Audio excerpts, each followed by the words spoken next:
സ്വന്തം കണ്ണാടി നോക്കിയിട്ട് പറയാനൊക്കെ മാത്രമല്ല ഇതൊക്കെ തന്നെ ഒറ്റ കാര്യത്തിൽ ഉത്തരം കിട്ടണം കേരളത്തിൽ. ഈ സ്വർണ്ണക്കൊള്ളക്കാരെ സംരക്ഷിച്ചു നിർത്തുന്ന മുഖ്യമന്ത്രി അതിനാദ്യം സമാധാനം പറയട്ടെ.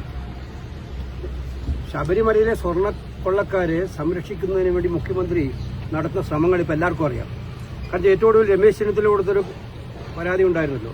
SIT ഇന്നലെ വിളിച്ചതാണ് രമേശ് ചെന്നിത്തല. അത് മാറ്റി പെട്ടെന്ന് അസൗകര്യം എന്ന് പറഞ്ഞിട്ട് എന്താ കാര്യം?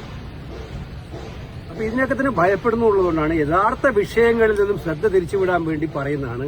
ഇത്തരം ആരോപണം ഉന്നയിക്കുന്ന മുഖ്യമന്ത്രി സ്വന്തം പാർട്ടിയുടെ മുഖങ്ങളെയൊക്കെ നോക്കട്ടെ. ഇതാണ് എനിക്ക് പറയാനുള്ളത്. സ്വർണ്ണക്കൊള്ള തെരഞ്ഞെടുപ്പിനെ ബാധിക്കില്ല എന്നും മുഖ്യമന്ത്രി പറയുന്നത് അത് നമുക്ക് നോക്കാം. ശരി, അപ്പൊ സ്വർണ്ണക്കൊള്ളയെ ബാധിക്കില്ല എന്നിട്ട് തെരഞ്ഞെടുപ്പിനെ ബാധിക്കാത്തതുകൊണ്ട് കൊള്ള നിർബാധം തുടരാമെന്നാണോ മുഖ്യമന്ത്രി ഉദ്ദേശിക്കുന്നത്? സ്വർണ്ണക്കൊള്ള തെരഞ്ഞെടുപ്പിനെ ബാധിക്കില്ല എന്ന് അദ്ദേഹം പറയുമ്പോൾ അപ്പോൾ തെരഞ്ഞെടുപ്പിനെ ബാധിക്കാത്ത കാര്യമുണ്ട്, നിർബാധം തുടരാം, അതാണോ ഉദ്ദേശിക്കുന്നത്? ഇതിനകത്ത് വളരെ വ്യക്തമാണ്. വിശ്വാസ ലോകത്തിന് ഏറ്റവും കൂടുതൽ വേദന ഉണ്ടായിരിക്കുന്ന കാര്യമാണ്. പിന്നെ വേറെ കേരളം ഇപ്പോൾ ചർച്ച ചെയ്തുകൊണ്ടിരിക്കുന്ന കാര്യം സ്വന്തം ഘടകകക്ഷിയെ പോലും വഞ്ചിച്ച് PMCയിൽ ഒപ്പിട്ട ആളാണ് മുഖ്യമന്ത്രി. ഇപ്പോഴും ആ പ്രശ്നത്തിൽ അന്തിമമായ തീരുമാനം എന്താണെന്ന് മുഖ്യമന്ത്രി പറഞ്ഞിട്ടുണ്ടോ? ബ്രിട്ടാസിനെ ന്യായീകരിക്കുന്നതിലൂടെ പുള്ളി ചെയ്തിരിക്കുന്നത് എന്താണ്? അവിടെ തന്നെയാണ് ഇപ്പോൾ ഞാൻ നിൽക്കുന്നതാണ്. അത് CPIക്കാരാണ് മറുപടി പറയേണ്ടത്.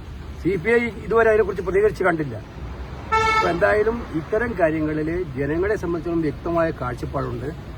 കഴിഞ്ഞ ദിവസം മെഞ്ഞാന്ന് വിധി എഴുതിയ ജനം ഇന്നും വിധി എഴുതാൻ പോകുന്നതാണ്. സർക്കാരിന്റെ ഈ പ്രശ്നങ്ങളെല്ലാം വിലയിരുത്തപ്പെടും എന്ന കാര്യം. മുഖ്യമന്ത്രി എന്തായാലും ഗവൺമെന്റ് മോഡിയെ കാണുമ്പോൾ കവാത്ത് മറക്കുന്ന മുഖ്യമന്ത്രിയാണെന്ന് ഇപ്പോൾ എല്ലാവർക്കും അറിയാം. അത് രാഹുൽ മാങ്കൂട്ടത്തിലിനെ കോൺഗ്രസ് സംരക്ഷിക്കുമെന്ന് പറയുമ്പോഴും പിടിക്കാൻ